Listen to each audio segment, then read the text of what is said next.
Hi hello வணக்கம். வாங்க இன்றைக்கி நம்ம கேரளா ஸ்டைல் ஒரு எரிசேரி பண்ணலாம். அதுக்கு இப்போ நான் தட்டைப்பயிறு நைட்டே ஊற வச்சு எடுத்து வச்சுருக்கேன், சேர்த்துக்கலாம். அப்புறம் மஞ்சள் பூசணி,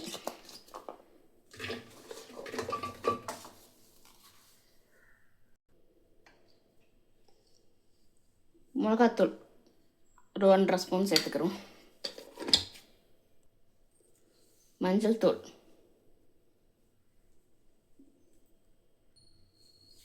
உப்பு,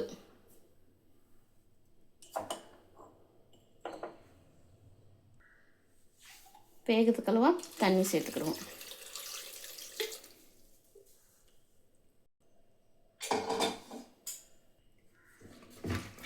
நல்லா கிளறி விட்டுக்கிறோம்.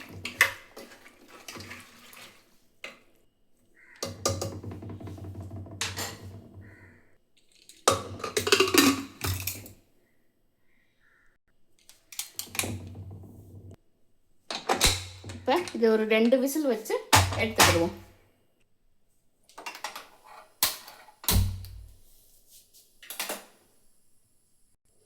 இது பார்த்துட்டு 2 விசில் வரட்டும். அதுக்குள்ளே இதுக்கு நம்ம ஒரு அரைப்பு ரெடி பண்ணிக்கலாம்.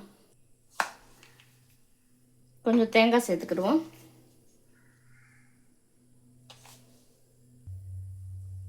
பச்சை மிளகா சேர்த்துக்கிடுவோம்.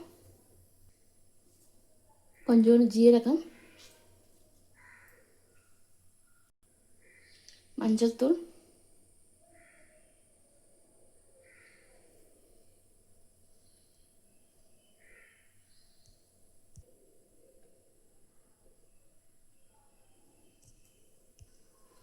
இதை இப்போ ஒன்றும் பாதியமாக அரைச்சி வச்சுக்கலாம்.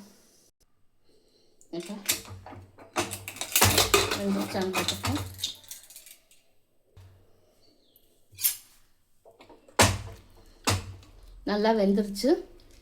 இப்போ வேறு பாத்திரத்தில் மாற்றிக்கிடுவோம். பாருங்கள், இதில் பயிறு பூசணிக்காய் எல்லாம் நல்லா வெந்துருச்சு. இனி இதில் நம்ம அரைச்சி வச்சுருக்க அரைப்பை சேர்த்துக்கிடுவோம்.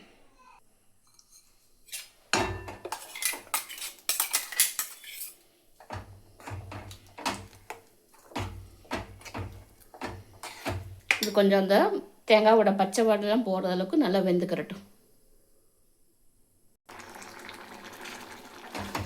நல்லா கொதிக்குது. இது கொதித்து கொஞ்சம் தண்ணியெல்லாம் வற்றி வரட்டும்.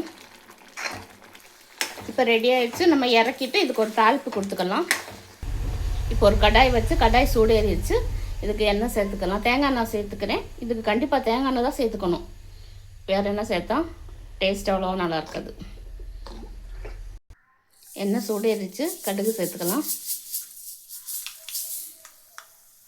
கடுகு பொரிஞ்சிருச்சு. கருவேப்பிலை, மிளகா வத்தல், சின்ன வெங்காயம்.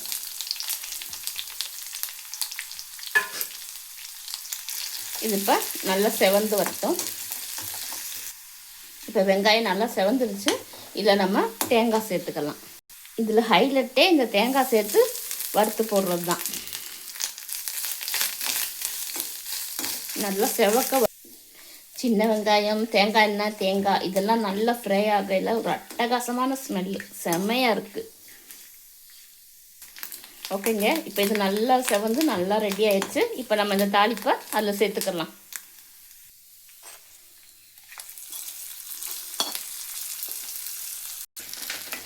அவ்வளோதாங்க, சூப்பரான அட்டகாசமான கேரளா ஸ்டைல் எரிசேரி ரெடி ஆயிடுச்சு. நீங்களும் செஞ்சு பாருங்கள். செஞ்சு பார்த்துட்டு எப்படி இருக்குங்கிறத சொல்லுங்கள். ஓகேங்க, தேங்க்யூ. இன்னொரு வீடியோவில் பார்க்கலாம். இது என்னோட ஒரு சகோதரி கேட்டுக்கிட்டாங்க, அவங்களுக்காண்டி செஞ்சது. ஓகே, பாய்.